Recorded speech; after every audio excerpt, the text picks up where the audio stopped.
And you're putting that on the classroom, correct? Okay.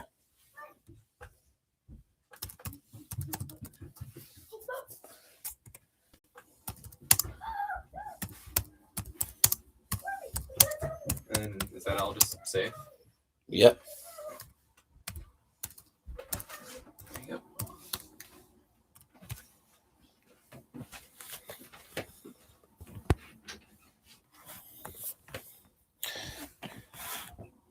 All right, guys, we'll start in 2 minutes. Make sure you sign in, please. We're coming at you again live from the very scenic bedroom of my 6-year-old. Because it's like 20-something degrees outside or whatever. Can't do it outside.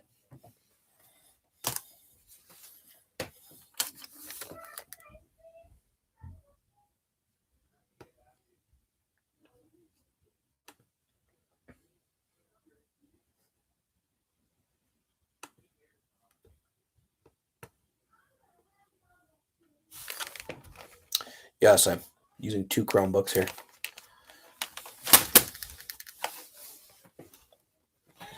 Okay, guys, good evening.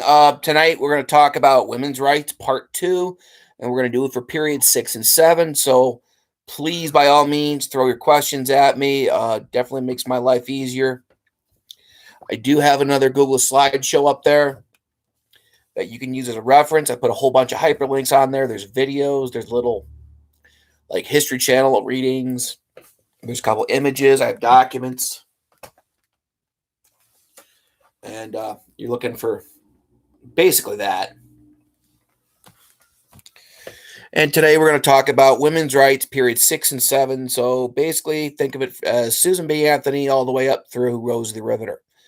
So I've been working on the DBQs you guys did on Test Wizard, the immigration ones. I've seen a lot of good ones. I'm more than halfway done with block 1. I did a couple kids in block 3. And I will send out an email just to kind of give some highlights. Big things. 1, you guys confused jingoism with xenophobia. Jingoism is like an extreme form of militarism and nationalism, and that's a word that's appropriately used if you're talking about the Spanish-American War. Teddy Roosevelt was a jingoist. Some of you mistakenly used it. I'm hoping you were trying to use the word xenophobia, which is like an extreme fear of prejudice against foreigners. So there's that. Remember, never, ever quote a document. I saw a couple kids today who literally put quotation marks. Never do that. When you are using a document, you're telling me what the main idea of the document is. You're breaking down that one sourcing bit of information, HIPPOs, either the historical context, the intended audience, the point of view, or the purpose. And you're telling me what the main idea proves about your thesis and HIPPOs, why it matters. Some of you guys, when you talk about purpose especially, you just say the purpose of this document is to blah, blah, blah.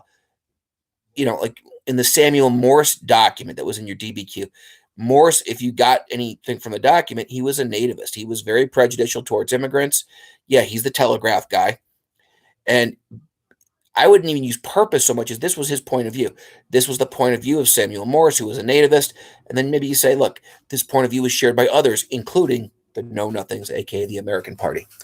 Make sure when you do your contextualization, your synthesis, and your outside info, guys, you want to have 3-4 sentences at least.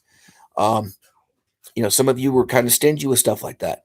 And I know it's tough to write in 45 minutes. That's why we're going to do it. You'll have another one on Friday. I know that probably makes you cringe, but, I got to do it. Okay. All right. So tonight we're going to talk about women's rights, period 6 and 7. If you see me kind of look down and write, it's because I'm cheating and I'm looking at my notes. I don't have this memorized. I'm an old fart. Okay. Key concepts when we talk about review during this time period. Many women like Jane Addams, they are going to be involved in multiple reform movements. It's not just like you had women suffragettes who were in a vacuum and all they cared about and all they worked on was women's rights to vote. Go back in time. If you have to write about women's rights in period 6 and 7 for contextualization, talk about 4 and 5. How those reform movements, religious ideas from the Second Great Awakening, the societal kind of pressures to protect your children from the cult of domesticity. how these all kind of fed into things. The idea that the economic change is brought about by the market revolution, especially the creation of a middle class, gave us a group of women who had more resources, who had more time to get involved in reforms, because we see those same trends. So in period 6 and 7, we're going to see women like Jane Addams in these settlement houses who are going to help immigrants. Jane Addams also, by the way, she's involved in other reforms. She's against war. She speaks out against imperialism. She speaks out against World War I. You'll see she also speaks in favor of women's suffrage. She fights urban corruption in the political machines. Corporations, because they need managers, it leads to the creation of clerical workers, office personnel, or what we think of as like secretaries. And there's some important inventions during this time period that also help create jobs for women. And jobs mean money, and money means social mobility. Christopher Sholes invents the typewriter. Alexander Graham Bell invents the telephone. Thomas Edison invents something called the dictaphone. So this is going to give women more social mobility. There's going to be increased access for education for women. And you're going to get this middle class growing even more. Especially in the middle class, many of these women joined voluntary organizations like the Salvation Army, like worked in settlement houses. Many of them went to college, and that's another reason why they became more active in social and political reform. So I'm reading here from College Board's course description, because why not, right? They're the ones testing you guys. When we talk about contextualization for period 6, 1865, again, why 1865? It's the end of the Civil War, and we know that the Civil War is going to dramatically change America socially, politically, and economically, especially economically. 1865 is also the beginning of what we call the Gilded Age, or the age of big business. Period 6 ends in 1898 with the end of the Spanish-American War. So 1865 to 1898, the big theme is business. So College Board says, look, we need to explain the historical context for the rise of industrial capitalism in the United States. So anything you talk about from this time period has to be looked at within that lens, within that mindset of, did this either help contribute to the rise of capitalism, or was it a byproduct? How does it somehow fit in there? And the fact is, when we look at the industrialization of the U.S., we do see how it's going to lead to increased social mobility. It's going to lead to a middle class. It's going to lead to women who have more educational and career opportunities. It's also going to lead to a gigantic list of problems. Industrialization is going to cause a lot of problems. And many of those women will want to get involved in efforts to reform those. The settlement house movement, fighting against child labor, working in labor unions, women's suffrage, helping the immigrant. They keep up the temperance thing. Okay? And the fact that industrialization is also going to play hand in hand with increased immigration, more job opportunities, the need for unskilled labor, for cheap labor. But as you have more immigrants coming in and you have cities, urban areas getting more crowded, it's going to lead to people having to speak up for these reforms.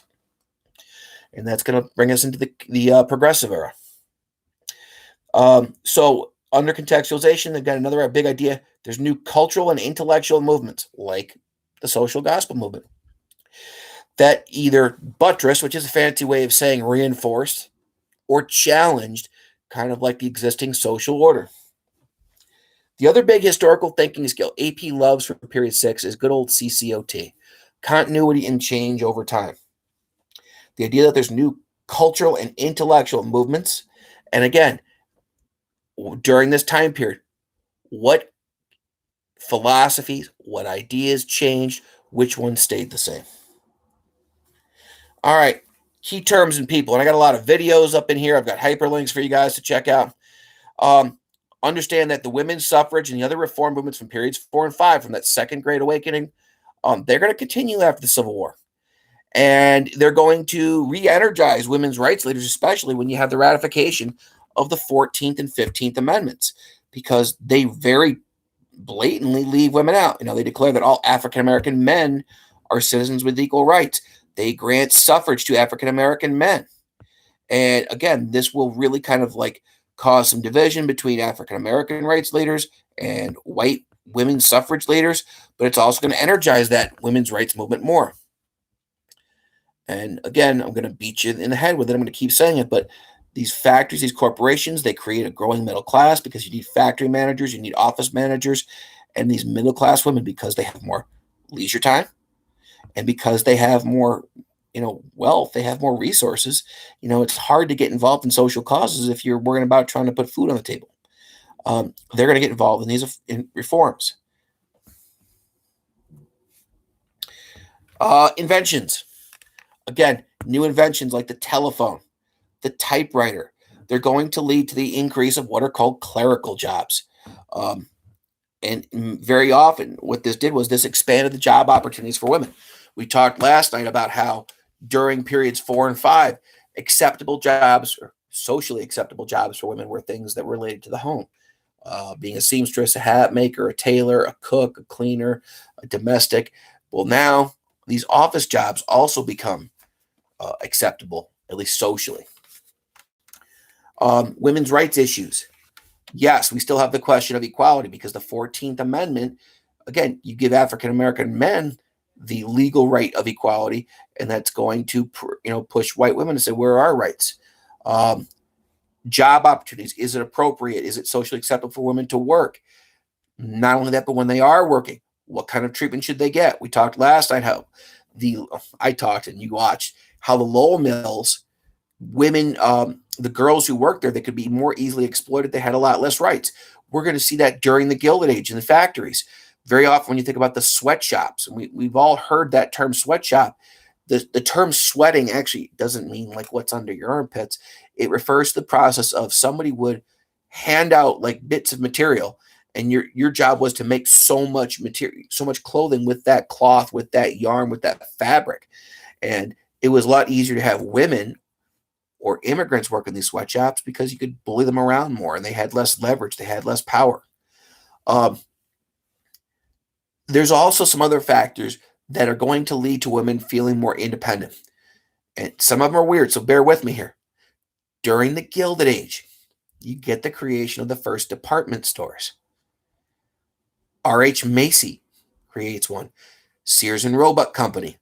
Woolworth. This guy named J.C. Penney. Now, you might say, Ash, what the heck? Why would that create independence for women? Because if women wanted to be able to get things for their home, think about go to J.C. Penney when the malls open back up.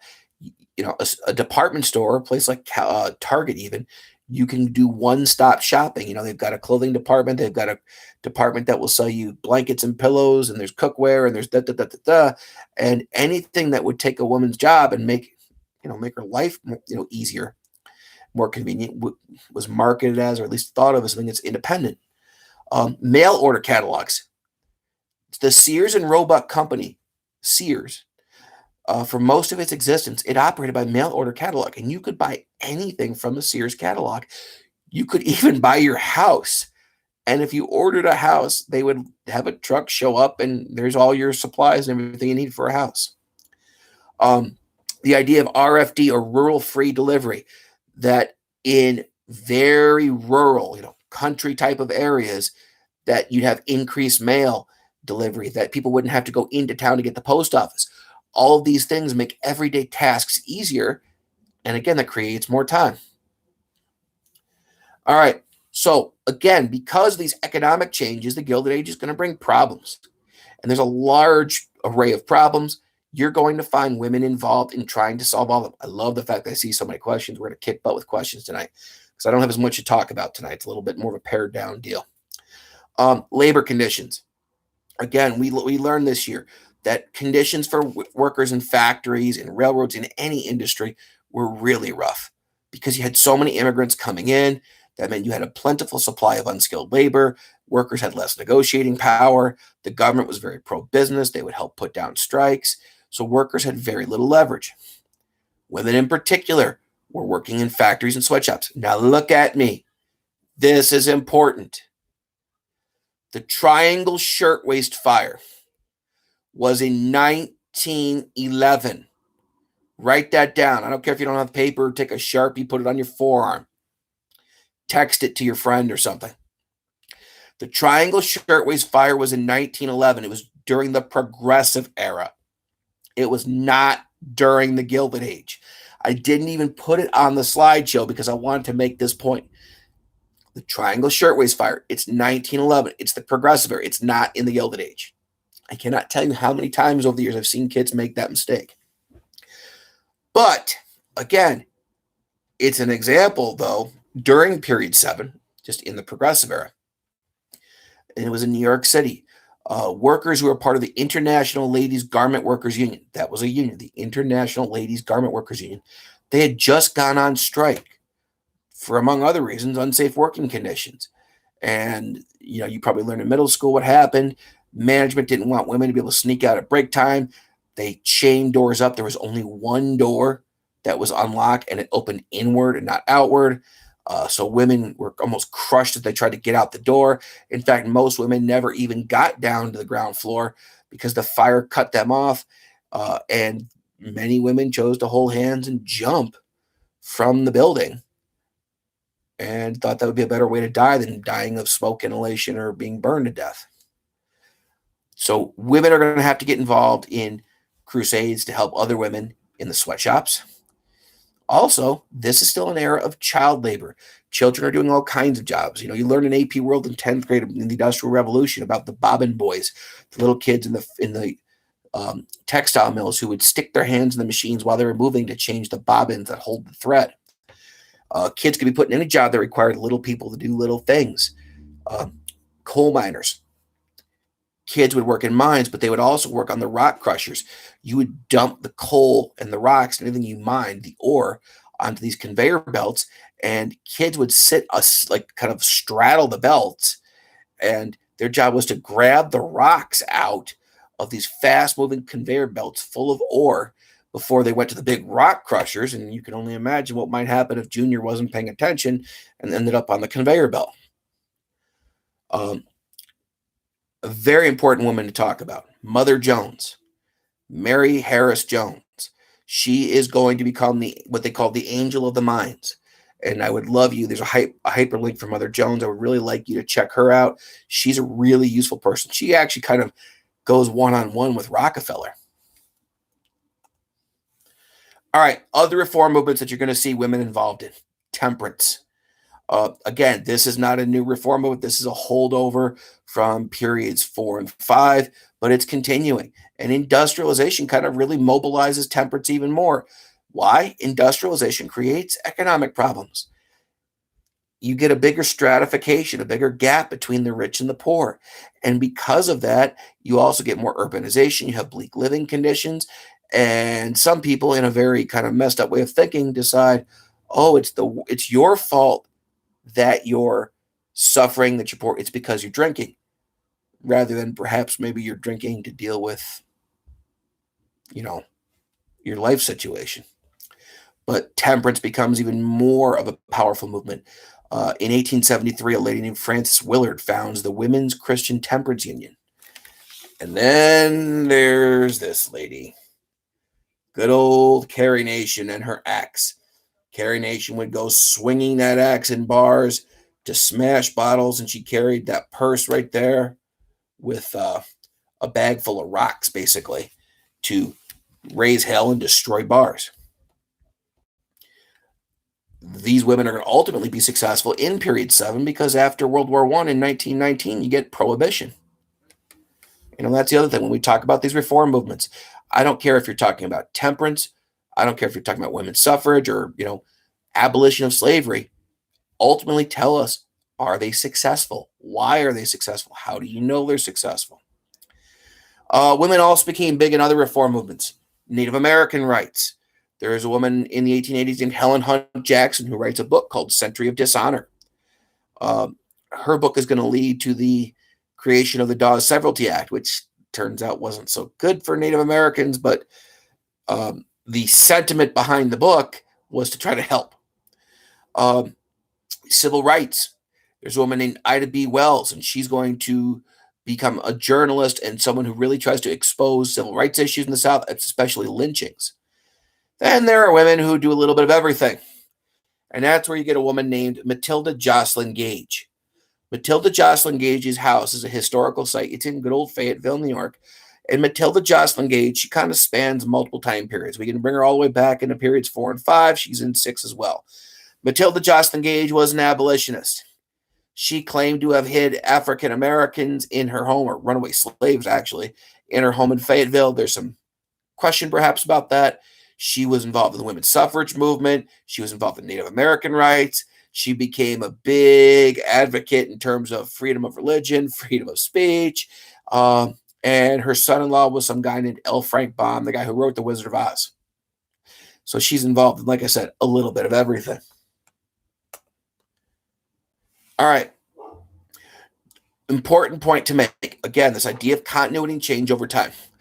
A lot of kids, because we make a big deal about the 19th Amendment, and rightfully so. It's a big turning point. We'll get to that in a minute, why it's a turning point. Remember, if you think about a turning point, it's almost like take history, draw a line down it and say, okay, here's the way things were before. Here's the way things were after. What stayed the same? What changed? And if they give you on May 15th an essay and they say, blah, blah, blah event was a turning point, your alarm bell goes off and you go, this is CCOT. You're telling me here's an event. Tell me what stayed the same before and after, what changed before and after. Women's suffrage, it was granted by individual states prior to the 19th Amendment. Now, let me explain. Technically speaking, voting is a state power. Remember, we have our Constitution, and our Constitution has specific powers that are assigned to the federal government, which we call delegated powers. Powers like coining money, declaring war, making treaties, the post office. Unless they are delegated to the national government, that means the rest of those powers automatically are reserved, and that's the term, for the states. Technically, voting is a state matter. Now, there are many federal laws on the books, and there have been amendments to basically create power for the national government. The reason the 15th Amendment was needed was to guarantee across the country that African American men could vote.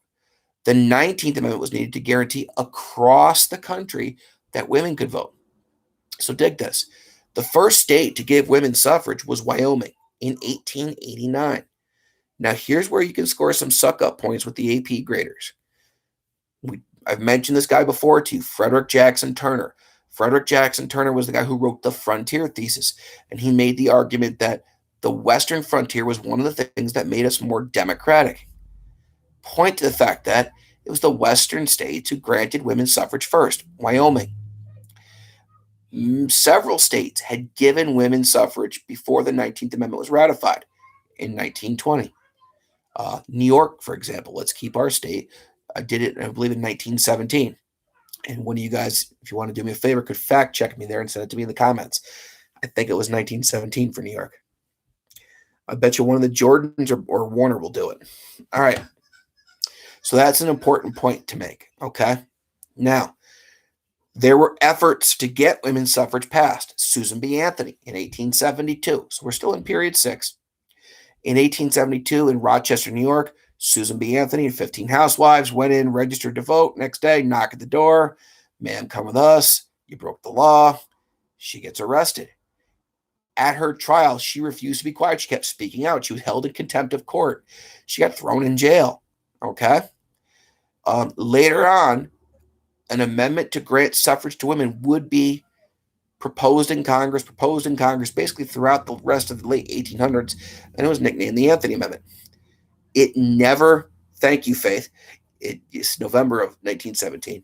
The Anthony Amendment, as it was called, never got ratified. Susan B. Anthony died before women got the right to vote. Now, in period 6, I've got some documents for you. I'm not going to go over them all with you. But again, think of historical context. If we are writing an essay about women's suffrage, and I'm showing you a document that's a picture of women working in, I don't know what the heck they're doing, but women are working. Think about historical context, why that might play in with the idea of women fighting for their rights to work, for their right to vote. You know, their job conditions certainly not going to be as good. Got a long document here from Susan B. Anthony. If you see Susan B. Anthony, you're probably going to get something about point of view. Give her point of view. Explain what factors are in here. All right, period 7. Period 7 goes from 1890, which many people like to kind of label as the beginning of the progressive era. Remember the progressive era? That's the time period of my hero, Teddy Roosevelt. And 1890, because that's when the progressive movement kind of starts, it's what starts period 7. It ends in 1945 with the end of World War II. And I kind of always called it Roosevelt to Roosevelt because Teddy's in the progressive era, FDR for the Great Depression, World War II. But basically, with AP, they like to refer to this as the era in which America became a world power. Why? You get the Spanish-American War, we get an overseas empire. You get World War I, you get World War II. And you see through kind of some ups and downs, and yes, there are ups and downs, America gaining the status as a world power. Contextualize this. Again, if we're talking about America as a world power, how does this fit in with the rights of women or the roles that women played? You can equate women to imperialism, which we'll talk about. Women are going to play a role in World War I, in World War II. Talk about the effect of the Great Depression on women. Talk about how as America changed socially in the 1920s and economically in the 1920s, women did too. An example of contextualization. In the progressive era, progressives responded to political corruption, economic instability, and social concerns by calling for greater government action and other social and political measures. We're going to see women involved in all of those calls for reform. And again, I hope you check out this Google slide. All right. The other big historical thinking skill College Board likes for period 7 is this idea of comparison. Compare movements. Which of these movements were most successful and why? Compare the goals and methods of two groups or organizations. Okay? Compare the impact of popular culture, for example, on different groups in the 1920s. All right, so key concepts. Again, the idea that during the progressive era, there are a lot of abuses that have been caused by industrialization. Progressives look to reform these. Some of these progressive reforms led to constitutional amendments. Remember 16, 17, 18, and 19, where the trick I was taught was tax those senators like drunken women. Also in the 1920s, you get a lot of cultural, political controversies. You have debates over gender roles, the new idea of what a woman is. You have religious ideas. Women are going to be involved in religion in the 1920s. You have social and political morals, so stuff like prohibition. New questions about race, about pop culture, about music, and stuff like that. We're going to see women there everywhere. And the other big thing about the 1920s is this increased consumer culture. People are buying and buying and buying. And yes, that's men and women. Also during period 7, because we have 2 world wars, we have this term called wartime mobilization. That in both world wars, the U.S. economy had to convert from a peacetime economy to a wartime economy. And that now all of a sudden, because you have less and less available factory workers, women are going to play a major role in not just working in factories, but in running their households. And after World War I, that ultimately is going to be the thing that gets women the right to vote. After World War II, remember we're cutting off in 1945, but a lot of the societal changes that happen in World War II leave women wanting more. And you can argue that the role that women play in World War II will lead to bigger reforms, the creation of the feminist movement in the 1960s. They're going to change the family structure for women because they're going to have the baby boom after World War II. All right, I put a video on there for you about the progressive era amendments. Just remember, 16th Amendment, income tax. That's one of the big ideas of both the populists and the progressive movement as a way to try to redistribute wealth, take it away from the robber barons. The 17th Amendment, the direct election of U.S. senators. Big idea of the Populist Party, and women were involved in the Populist Party. I'll give you the name of a populist woman in a little bit. 18th, prohibition. Again, think Frances Willard, Women's Christian Temperance Union, Carrie Nation.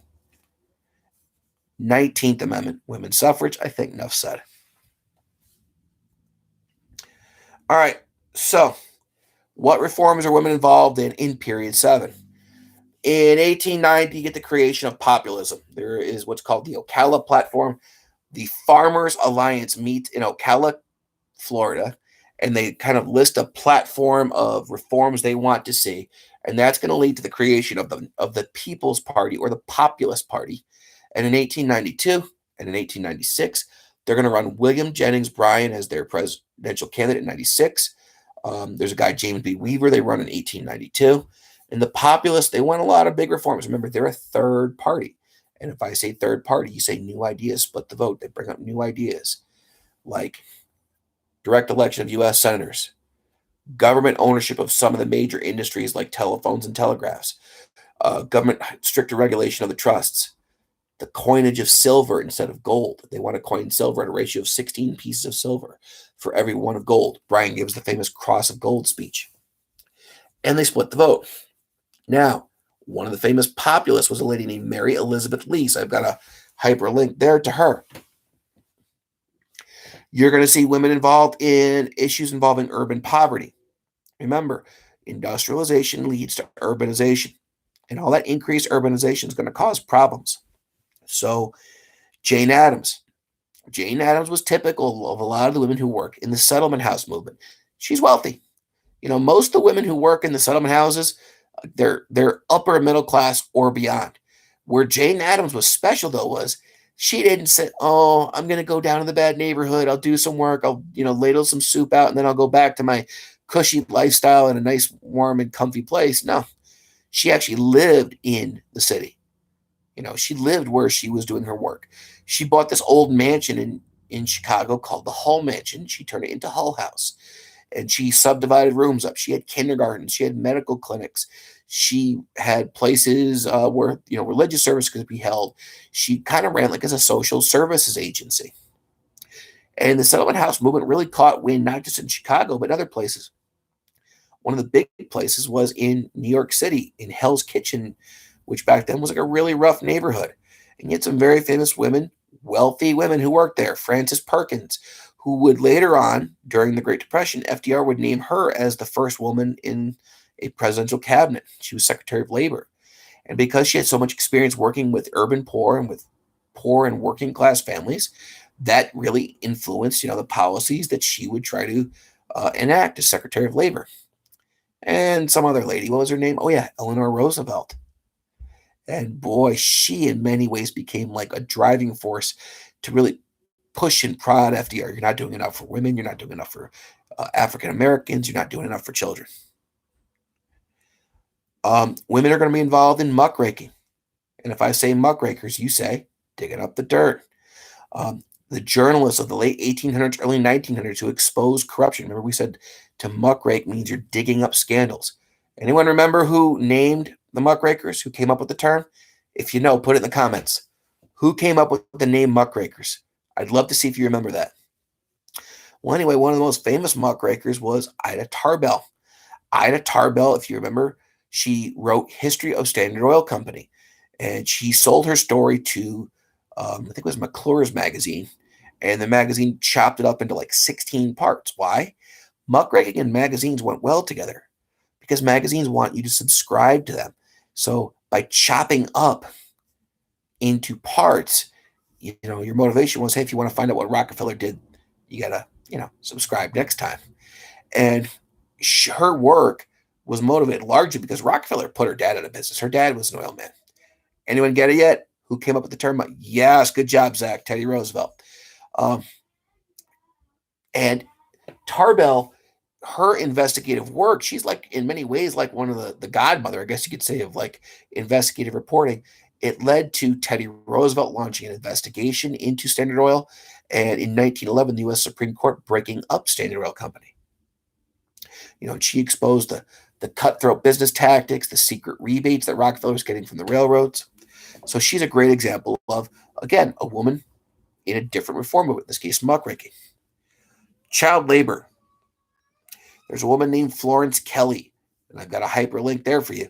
Florence Kelley will become a big advocate to try to restrict child labor, which will be one of the big aims of the progressive era. In fact, it'll be one of the big aims that they kind of fall short on. There is eventually a federal law passed called the Keating-Owen Act, but it was declared unconstitutional by the Supreme Court. Okay. The biggest reform movement obviously was women's suffrage. And if you're going to write about women's suffrage in period 7, again, we're 1890, here's a hint. Women's suffrage kind of ends in 1920 when women got the right to vote. I've had kids talk to me, right over the years about women's suffrage in the 1960s. I'm like, but a key point is women suffrage leaders are going to become a lot more militant in the 1900s. They're frustrated. They want more immediate action. So this is where you see the pickets, the protests, the parades. You see Alice Paul protesting outside the White House, getting arrested, going on a hunger strike. How many of you guys, when you're in middle school, give me a little thumbs up if you did. How many of you in middle school had to watch all or part of Iron Jawed Angels, the movie where they have the actress who's Alice Paul and they show you the scene where she's force-fed eggs down a tube and stuff like that? I know kids used to watch it a lot in the middle school and they'd get all grossed out and stuff like that, but they never forgot it. You Carrie Chapman Catt. She's going to become the leader of the National American Women's Suffrage Association, NAWSA. You're going to see more militant against suffrage movements, especially when the president at the time, Woodrow Wilson, he kind of spoke out. He was anti-suffrage. But again, what's the big factor? It's World War I. Because now when women are working in factories, putting together weapons and, doing grunt work, it's really hard to try to make arguments to say that women aren't patriotic enough, smart enough, tough enough, that they aren't deserving as Americans to vote. Now, we talked about how even before the 19th Amendment was ratified, women could vote. Even before the 19th Amendment, women were holding political office. The first woman elected to Congress was Jeannette Rankin. Jeannette Rankin would be a great little detail to put in. You talk about someone who's courageous. Not only is she a pioneer for being the first to be elected to Congress, but while in Congress, she was one of, I think it was like less than 50 people who voted against American involvement in World War I. Now, whether or not you agreed with that back then, you'd kind of have to admit, if you're being, impartial, that took guts. Oh, by the way, she was the only member of either house of Congress to vote against getting involved in World War II. And again, whether or not you agree with that takes guts. The 19th Amendment, it's a turning point, though. It's not like, okay, women got the right to vote, the end. There are continuities that exist before the 19th Amendment that are going to continue existing well after it, or even in many ways today. So here's what I want you to do. I'm going to stop talking because I need to get a drink. Please, I need a little interaction tonight. Tell me one thing you think was a continuity. There's several. Type in the comment section. Tell me one thing that represents a continuity. It was around before World War I and the 19th Amendment. It was around after the 19th Amendment. Do that for me.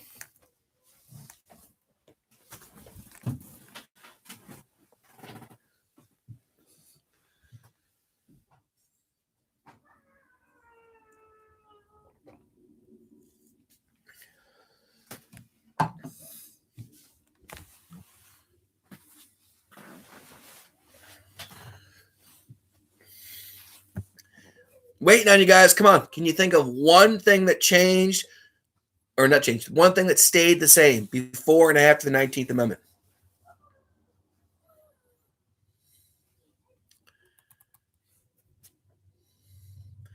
Which means A, you can't, or B, you're all on Twitter. All right, Abs. How did politics change women? We'll get to your question in a minute. But Abby kind of accidentally, you gave me a continuity. Has politics changed? Before the 19th Amendment, did we have any women as presidents? No. Have we since? No. Now, has there been a change? Yes. Have we had more female candidates? Sure. Before the 19th Amendment, women were making significantly less in the labor force. dollar for dollar less than men. Are they still experiencing that today? Yes. Changes after the 19th Amendment, though. Women could vote. Women could run for office. You see more women running for office, and more women go into the workforce. In the 1920s, especially, you get the creation of this idea of the modern woman or the flapper. Remember the flappers? The modern woman of the 1920s, she cuts her hair short. And if you think about this, when women get the right to vote with the 19th Amendment in 1920, that's empowering. Hey, I'm a full-fledged member of society. I have the power. I have the ability to do this. I have control over who can be in my government. Well, now think of it this way. They're going to fight to have control over other issues. One issue that represents a continuity prior to it is birth control. Margaret Sanger, she's involved in the progressive era. She's the lady eventually who founds Planned Parenthood. Well, a big, that issue of birth control is going to still be around, and you're going to see changes throughout with it. More women were trying to use access to birth control in the 1920s. You certainly go all the way to the 1960s, where the birth control pill was legalized by the FDA, and then you can get to like the controversy over abortion with Roe versus Wade in the 1970s. More of these women, especially the flappers, were working. And again, continuity. They are still being restricted from jobs that were, quote, males' jobs. They were still working the same economic opportunities, same level of pay as men, but they were making progress. Women chose to get married later. You saw women being single longer. You saw divorce rates increase in the 1920s. But other big changes were like cosmetic changes, literally. The flappers, the modern women of the 20s, again, they cut their hair short in the bob. They wore a lot more makeup. Flappers, you would see them dating unchaperoned in public. There were people who were more likely to have premarital sex. You saw flappers openly drinking and smoking in public. Okay. Moving along. Again, we talked about women in period 7 and other reform movements. We talked about child labor with Florence Kelley, the Keating-Owen Child Labor Act, Margaret Sanger with birth control and Planned Parenthood. The 1920s, because you had all these societal changes, it led to people trying to push back into a continuity with increased religion, religious fundamentalism. And one of the most famous evangelists or preachers of the 1920s was this lady, Amy Semple McPherson, and she was a famous radio evangelist. Music. This is during the time period of the Harlem Renaissance. And there were certainly some mega stars, women like Bessie Smith. Remember her? I played that song Backwater Blues. I played another one of her songs called Nobody Knows You When You're Down and Out. Movies. This is the time of silent movies, and Gloria Swanson and Mary Pickford were like two of the biggest stars in Hollywood. Sports. It's not just Babe Ruth. In the 1920s, you see kind of like a little mini golden age of women's athletics. This lady, Gertrude Ederle, who goes and swims across the English Channel. And Babe Didrikson Zaharias, and I put a great little hyperlink in there, who played everything. Okay. Again, talked about that as the turning point. All right, women in the Great Depression. There's no old saying that poop rolls downhill. So if you think of it this way, if you were getting discriminated against when times were good, what the heck is going to happen to you when times are bad? You're the last one hired means you're the first one fired. And women are going to struggle during the Great Depression, because if you are a woman, you get called in and told, hey, look, things aren't going well, and I either have to get rid of you or Bob. Well, Bob's got a family, so I'm sorry, honey, you got to go. Well, what? A woman to get a family? Yeah, but Bob's the man of the house. He has to be the provider. But not only that, but women are going to have to bear the brunt of trying to provide for their families. And luckily for women, for children, for any group of people in poverty, they had a strong advocate. They had Eleanor Roosevelt. She really was an extraordinary lady. She grew up rich. She's actually the 5th cousin of FDR. Ew, right? Wait a minute. Have you done a DNA test on your boyfriend or girlfriend? Are you sure they're not your 5th cousin? So anyway, Eleanor Roosevelt, she's a wealthy lady, but because she had that upbringing earlier in her life working in the settlement houses, she's really in tune to the needs of the poor. Long after FDR dies, she's going to be involved in helping children. She has this mansion in Hyde Park, New York, and it's a landmark today called Valkill. Like she had her own place in Hyde Park, and she would turn Valkill into like a summer camp and have kids come up from New York City, poor kids. She would later go on to be America's first ambassador to the United Nations. She was one of the people who wrote up the Universal Declaration of Human Rights for the United Nations. Also during period 7, I mentioned Frances Perkins, who will be FDR's labor secretary. And because of her settlement house experiences, that'll dictate what she does. Civil rights. I put two people, two women.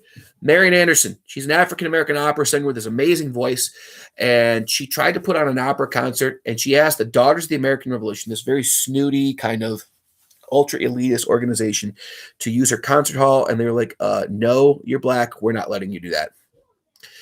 Well, Eleanor Roosevelt was a member of the Daughters of the American Revolution. She resigned very publicly and then said, yeah, I'll help you put a concert on. You need a bigger place, though. And Marian Anderson had her concert at the Lincoln Memorial. Kind of like to, wave a finger at the Daughters of the American Revolution. And also Mary McLeod Bethune, who I've got a great link on in terms of education for African Americans. And you can't talk about period 7 and women unless we talk about Rosie the Riveter. Rosie was a real woman, by the way. Now, she goes on to become a poster figure, but there was a real Rosie. She worked in a wartime factory in the area around Detroit, and the factory was supposed to be torn down a few years back because it was in ruins, and people very wisely said, dude, it's kind of like a historic landmark, so they preserved it. Women did a lot of roles in World War II. They served as nurses during World War II. They also served as WACs, the Women's Army Auxiliary Corps. Basically, any job you can think of in the Army or Navy that didn't involve putting a rifle in your hands. They worked in the wartime factories as women's ordnance workers, or WOWs.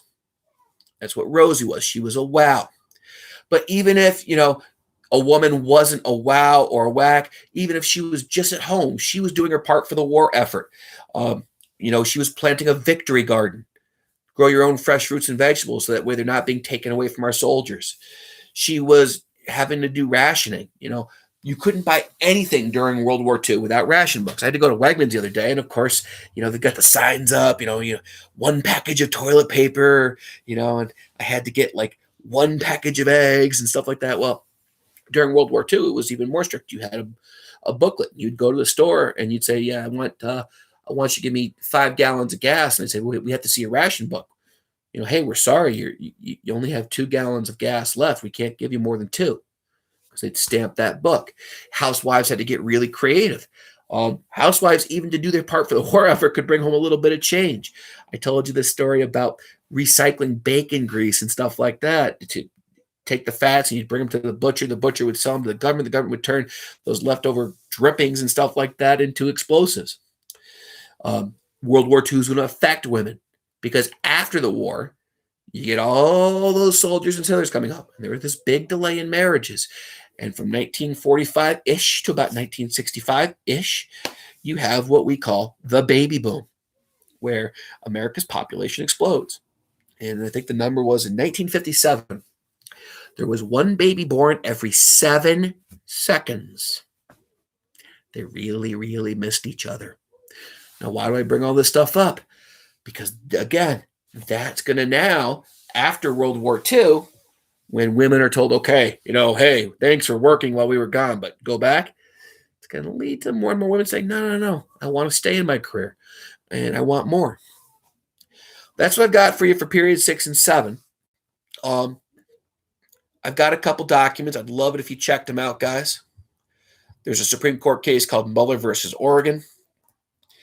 I've got some stuff from Jane Addams, some stuff on prohibition, and some stuff for jobs during World War II. Okay? Looking at your questions here. Kate, were there any men who spoke out about women getting more jobs outside the home?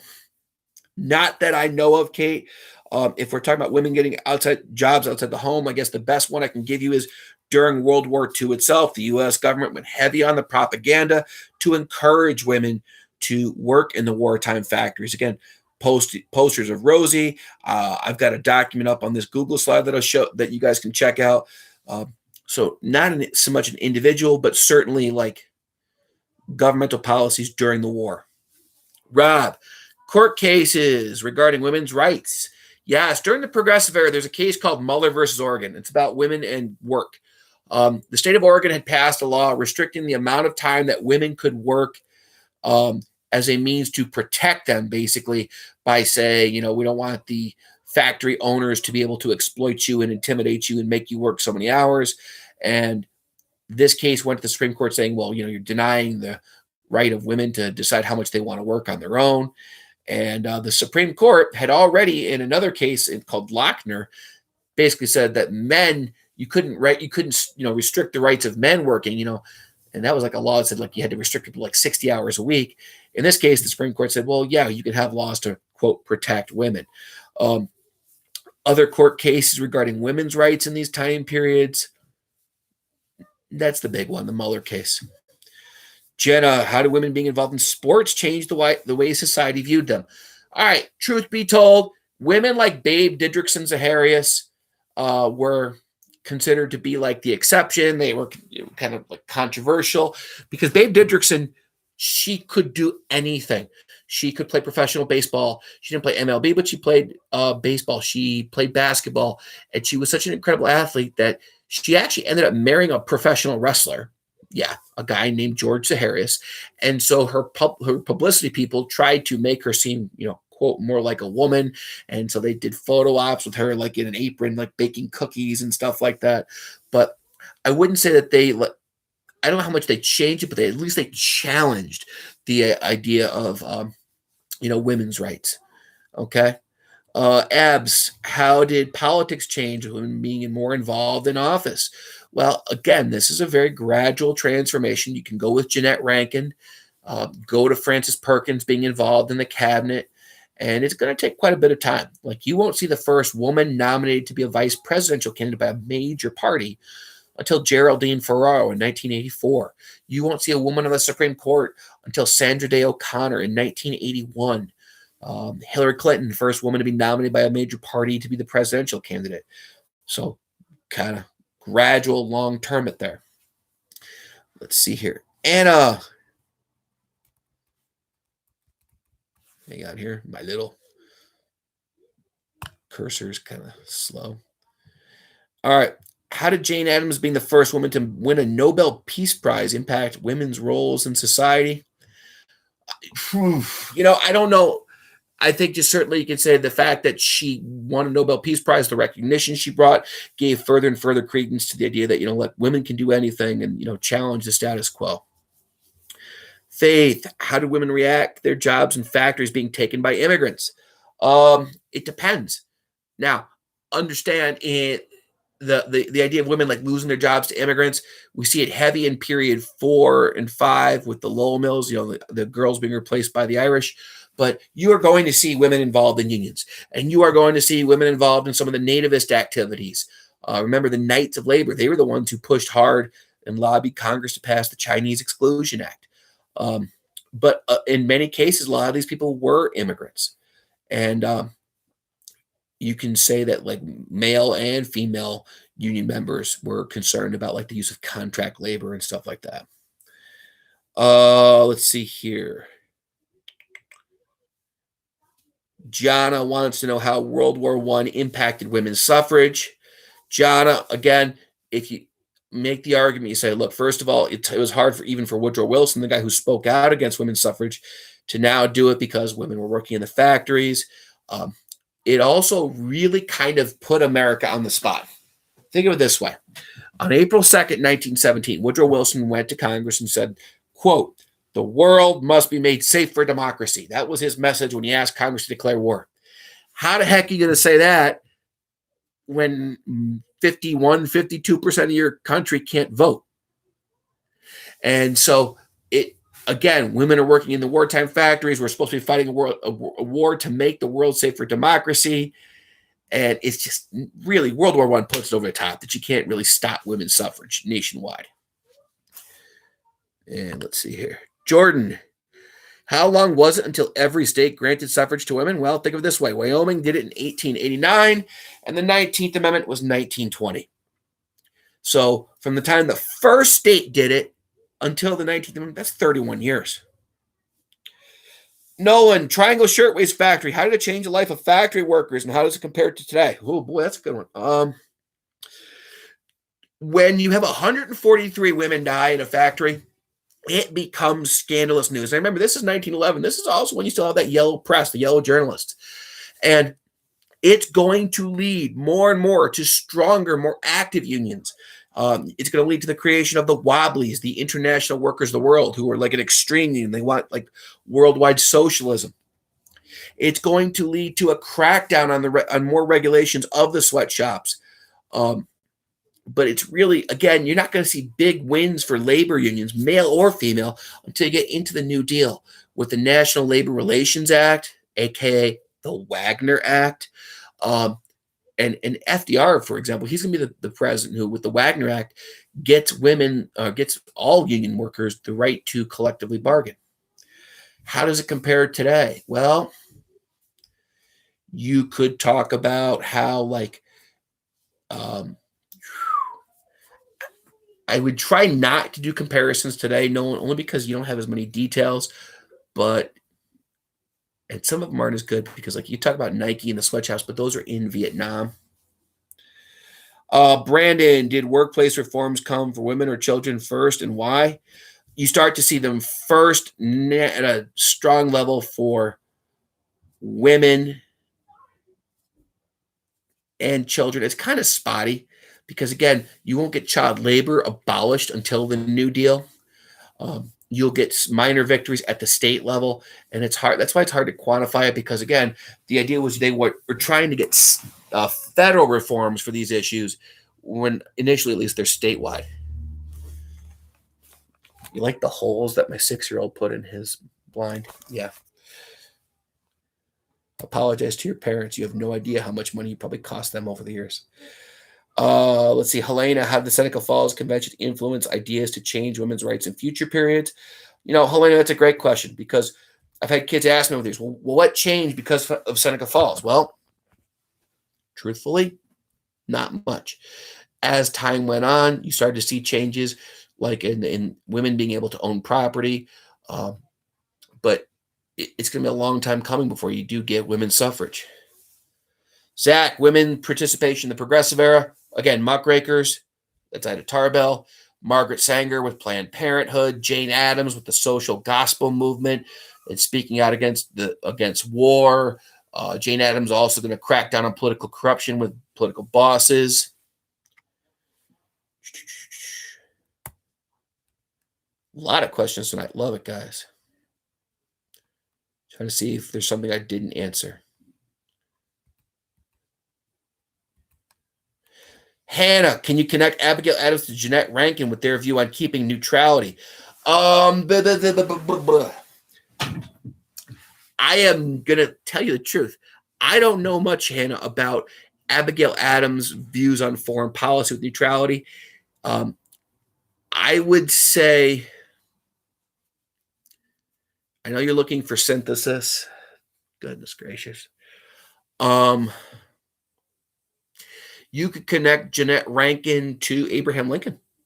Abraham Lincoln, remember, when we went to war with Mexico, he kind of introduced this idea of the spot resolution, Hannah. He challenged James K. Polk. I want you to take me to the spot. You say that American blood was spilled on American soil, that Mexico attacked us without provocation. You show me the spot. So I would do that. I would connect Abigail Adams to Eleanor Roosevelt, a first lady who had a lot of influence over her husband, a first lady who wasn't afraid to speak her mind. Let's see here.